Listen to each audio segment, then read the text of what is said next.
sales, in one sentence, is self-development. It's self-mastery. Like, when other aspects of your life are on track, like you dialed in your training, you perform better in sales. And when I know there's a direct correlation to the things I do away from sales, directly correlates how much money I make on my sales calls, you're a lot more switched on in other aspects of your life. Because you know, like, if I go out this night or if I drink this, for the call tomorrow, I'm not going to perform and I'm going to lose money.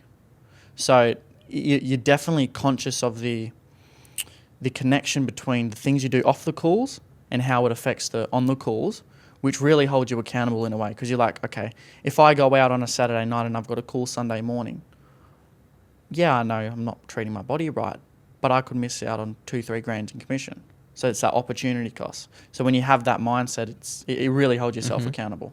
100%. And not to mention in social settings and networking, like sales, like when you're in the online sales space, you have to learn how to network. And that is such a valuable skill. Like if you learn sales, you learn communication. And if you're learning sales in the online space, you learn networking. And these are like, if you get these skills in your teens and 20s, you just set your life up for success. Yeah. I mean, even that was like when I got to Dubai, like I had one connection and then I left a good impression.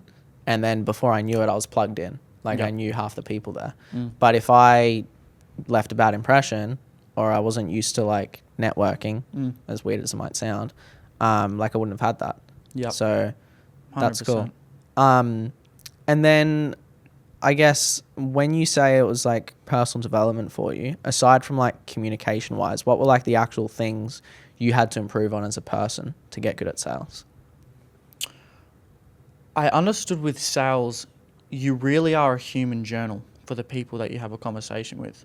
So it actually got me into journaling and questioning myself, because the questions I would ask people, like, why haven't you done anything? Why is 10K a month so important? I started to ask myself that because I didn't have those answers.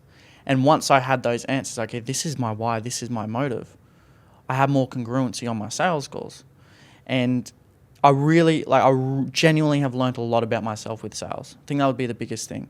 And understanding why I want something, what my why is, what my purpose is, and really what the end goal is with sales and with business. So I got a lot of clarity. Yeah, it's one of the most powerful things you can do is take yourself through a sales process. 100%. That's why sometimes I really enjoy jumping on sales calls myself and being a prospect, because one, I get to see what it's like being on the other end, and like it's so funny because then when I get asked dumb questions, that's when I start to be that prospect that's like annoying. A-type, the annoying one. Yeah, but it's like, guy. Yeah. But I don't start off that way. It's because you ask me such dumb questions. Of course, I'm going to be like, hey, can we get to the point?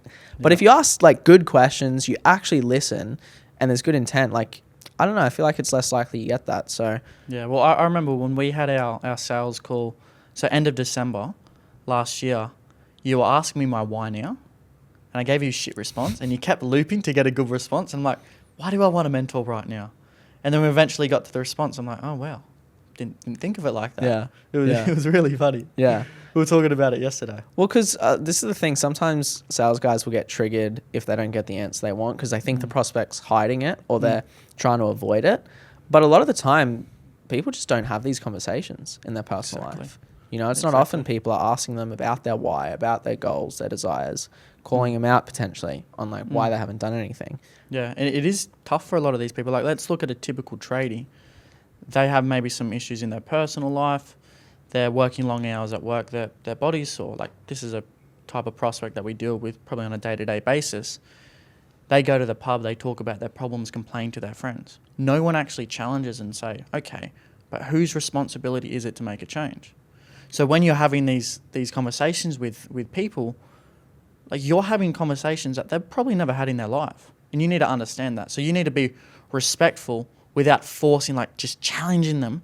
You've got to come from an empathetic and sympathetic place and say, look, I can understand why you've never thought about it. But if you did think about it, like, what's been going on, man? And that's why empathy is so important. But it's not empathy in the sense that you feel bad for someone or you feel sorry for them. It's, I can understand why you think that way.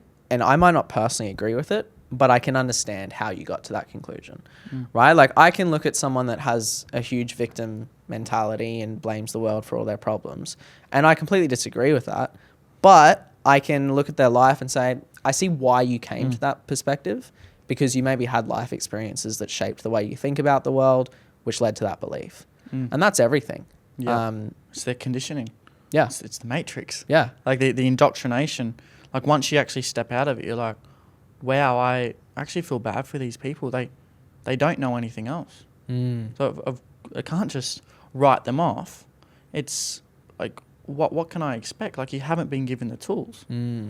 So yeah, it's brilliant. What are your thoughts on, because now you're starting to travel, right? You went to Thailand, now you're here in Bali. What's been your experience like getting outside of Australia? Definitely a level up. Like from me moving out of Australia, not only moved countries, moved out of home, now got responsibilities, is on my shoulder. I love it. And then like the international network, meeting people from all aspects of life, having some really interesting conversations, learning about industries I didn't even know was a thing. It's been an immense level up. And especially with the villa we've got here in Bali with the boys, I'm about 7 weeks away from a boxing fight. And Nick, he's focused on like scaling a systems business. Zen's dialed in with sales and e-commerce. It's like we're all locked in. It's definitely opened my eyes to a different level of being on your purpose. So I would say that's been the biggest takeaway so far.